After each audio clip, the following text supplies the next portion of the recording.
Lead your life or life will lead you. I am Bonnie Bucqueroux, here to offer you some advice on surviving tough times. And my advice today is going to be particularly aimed at young women. So the first question is kind of, well, why young women? Well, based on my own personal experience, I think that women have always faced a tougher time on one sense, especially during tough times. But on the other hand, I think we also have something unique to give to the world, that we're the ones who should be shaping this new future, because I think women, because of our ability to be so connected to the earth through having children, through being female, through being mothers, it means that we understand the importance of protecting this world that we have and making the kinds of wise and good choices that will lead to a better future. We do live in tough times. It is a changed world.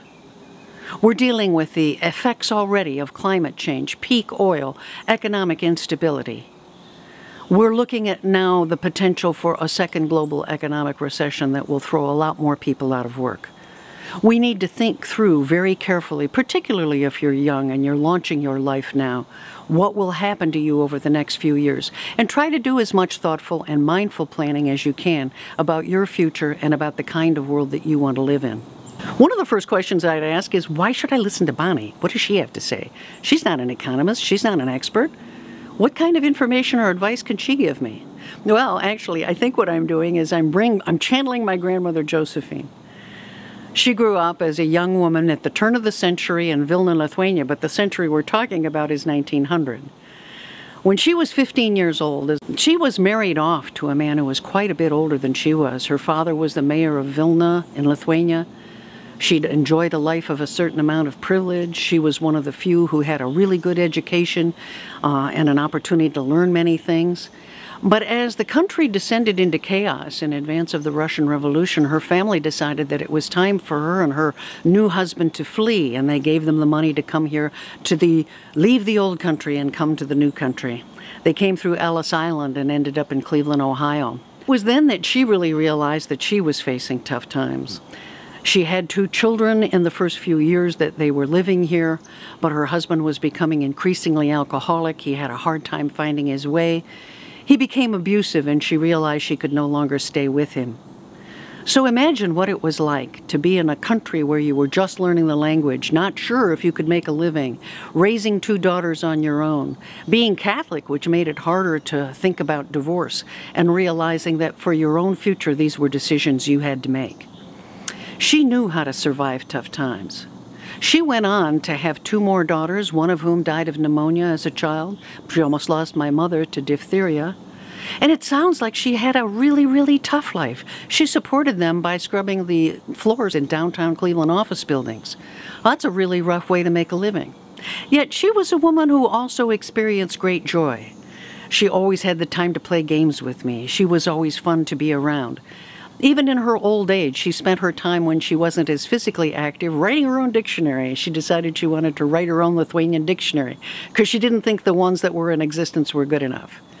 There are women who have that kind of resilience, that kind of special power that they exude, where I would throw anything at them and think they would survive. And I think you have to be able to sort of channel that inner core in yourself. And so I'm here to provide you some of the lessons that my grandmother taught me. Planning is a way to take the future and sort of haul it into the present and then try to control it. Try to see what you can do with it. And that's why I'm offering you a sort of framework. I call it the 6 aspects of your personal infrastructure. Sounds a little classy, but what I'm really talking about are these 6 aspects that make up your core being, who you're going to be, who you are. And they start with the relational, educational, financial, environmental, physical, and spiritual. What I really want you to do is to go grab a piece of paper and a pencil, make it pencil, and write down some goals in each one of those 6 areas for yourself for the next 5 years. Pull them out every year. You may need to revise them. I think it was John Bon Jovi who said, write down your goals, but write them in pencil. You may need to revise them. But the more you think through what's going to happen to you, the more likely you are that it will come out the way you want it to. You know, there are really sort of 2 kinds of planners in the world. One is like, I call it the NASA rocket ship. It's the person who from birth knows exactly where they're going to go. They have all the steps mapped out. I worked at a magazine many years ago, and a young woman marched into the office one day. I knew that they had hired somebody new, and she came into my office and she said, "Hi, my name is Sid, and I'm here, and you know, I'm probably going to have your job in 2 years." And I thought, whoa, who is this young woman? Well, at 13 years old, Sid decided that she wanted to own her own magazine by the time she was 30. And you know, when you're 13 years old and you're that focused, she owned her own magazine by the time she was 28. If you're that kind of planner, you're probably not listening to this. But if you're listening to this, you're probably more like me. I grew up kind of being the ball in the pinball machine, the one that got flipped from one flipper to another. Sometimes I made good choices, sometimes I made bad choices, sometimes I didn't make any choices at all and just let life lead me. But I'm telling you that it is going to become, in hard times, ever more important to make the good choices.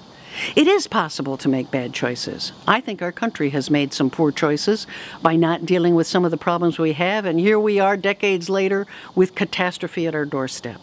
We should have dealt with many of the issues earlier, and we would have been much better off. And the same holds true for you in your life. So let me give you this kind of framework so that you can think through some of the things you need to think about for your life. The relational, picking the right person, surrounding yourself with the right people in life. First of all, you can't pick your parents, but they're people you have a relationship with, and you need to decide how much you're going to let your parents lead your life and how much you're going to lead your own. This is that period of time in your life when you pull away from what your parents have told you, where you start thinking through, do I really want to do what they have mapped out for me? I know how much they want it for me, and they have my best interest at heart, but it's my life, and I'm going to have to be the one leading it, so make sure you're doing the things that you want to do, the things that you care about. The second thing is finding the significant other you want to spend most of your time with. Whether it's in a formal marriage or some kind of relationship, you need to decide what are the qualities, what are the attributes. I need a person who's going to share my life with me. You can fall in love with a lot of different people, but you can't live successfully with all of them. And especially in hard times, you need somebody who has the skills and the sort of physical and mental attributes and spiritual attributes that make you know that this is somebody who will have your back and you'll have theirs. The other big issue for women, I believe, is that you need to think through very carefully the issue of having children. Women are under enormous pressure in our society to have children of their own. I think we need to change some of that. We're at a planet of 7 billion people. Are rapidly on our way to a planet of 9 billion. And how many? Doesn't it feel a little crowded already? Doesn't it feel like the fact that you can't go off into the woods and drink from a stream without worrying that it's already polluted is a bad indicator that maybe we have enough people on the planet already? The sad reality as well is that Americans are only 5% of the global population, but we use 25% of the world's global resources. So every child that we bring forth on the planet puts a heavier burden on the planet itself. Some of you may elect to do as I have done, which is to raise other people's children, either as stepchildren, adopt children, foster children. Maybe you can teach, maybe you can be in a caring profession that helps the young people who are already here realize their full potential, which is going to be tough in tough times. Or maybe you will have children of your own, but how many children should you have? And are you sure that you can provide for them in the way that they need to be provided for so that they too can survive the tough times that they might face? We look at the statistics about high school graduates versus people with some college and people with a college education and how much they earn over a lifetime. The challenge is realizing that those statistics may not hold. It may be a different world. We see technology displacing some of the better jobs that we've had in our culture. We've already watched blue-collar jobs go overseas, and now we're seeing more and more white-collar jobs being displaced to other countries where an educated workforce may be able to do them less expensively. Part of the challenge is making sure that you can afford to take the job that you want, the opportunity that comes your way, and part of that is learning to be frugal when you think about your college education. The article that goes along with this video talks about the importance of thinking about maybe a community college for the first 2 years of your college degree, working your way through school, getting as many grants as possible, looking at the terms on the loans that you sign up for. All of these things are important to be able to reduce the cost of your education to make yourself more marketable and more flexible. There's another great opportunity, which is to take a look at other skills you may possess and think about whether you should be starting your own business. People will always eat. People will always need clothes. People will always need things to do. Are there skills or goods and services that you can produce in your community that would be worthwhile to others? So think about the ways that you can educate yourself in a variety of different areas so that you're nimble enough to be able to go where the opportunities exist. The next aspect of infrastructure that you should think about is the financial. Living on less is a wonderful thing, and it's actually quite enjoyable if you think of it as a real challenge to not only live more cheaply, but to live greener. So think about ways in which you can cut costs. It is always better to walk than it is to take a car. It is always better to ride your bicycle than it is to take a car. You may want to think about living in a community that has public transportation so that maybe you don't even have to own a car. Being sensible about whether you should be buying a home or renting and knowing which of those makes sense for you. Those are important decisions. You also need to be prepared for the unexpected catastrophe. What happens if a global meltdown occurs and the ATM machines don't work? What have you done to make it possible for you to be the person who's prepared for that? Have you decided what it would take to live for a week or two without that little card that spits out money whenever you need it? Do you have enough cash on hand in denominations that are likely to be useful? Do you have some staples, some food, some rice, some beans so that you can get by, even if the problem is just an ice storm? The next aspect of your personal infrastructure to think through is the environmental. Are you, like me, the kind of person that loves to live back in the woods? Behind me, the deer come and feed every morning and drink at the pond. That makes me feel whole, feel like I'm home. Or are you the kind of person who wants to live in the big city with the hustle and the bustle and all of the excitement that goes along with it? Today, the world is changing fast. Rising sea levels, changing temperatures, access to food, rising food costs. All of these are issues that may mean that you have to be flexible and go where the opportunities lie. Go where it's going to be good for you and your family. But at the same time, keep working toward your goal of being able to build that nest where it is that you want to, and think about how you can build that nest in green ways. Make some of the items that decorate your own home. Buy used and recycled things. I don't think success anymore is going to be measured by the square footage of the home you own, but how little a footprint you leave on the earth, and how delicately you sort of skitter along on top without overstressing the planet. If there's going to be so many of us, we're going to have to learn how to tread lightly. One of the areas where young women, I think, have a real advantage is in recognizing the importance of controlling their own physical aspect of their infrastructure. Because the real challenge, especially when you're young, is building up those habits that are going to ensure that you're healthy when you're my age, or when you're really old, so that you can get around and do all the things you want to do. Because I'm not so sure that any of us are really going to get to retire anymore, so you want to be healthy enough to handle everything in every stage of your life. And you can control that now to a greater degree. We've become aware of the fact that illnesses like the big killers of cancer and heart disease are actually preventable illnesses in many ways. We need to reduce the environmental toxins that are causing us some of the cancers we're experiencing. That may be a public policy issue, but we can also make sure that we're dealing with it on the home front. We can put in filters for our water, so we're making sure that that's pure. We need to eat fresh, healthy, local food whenever we can.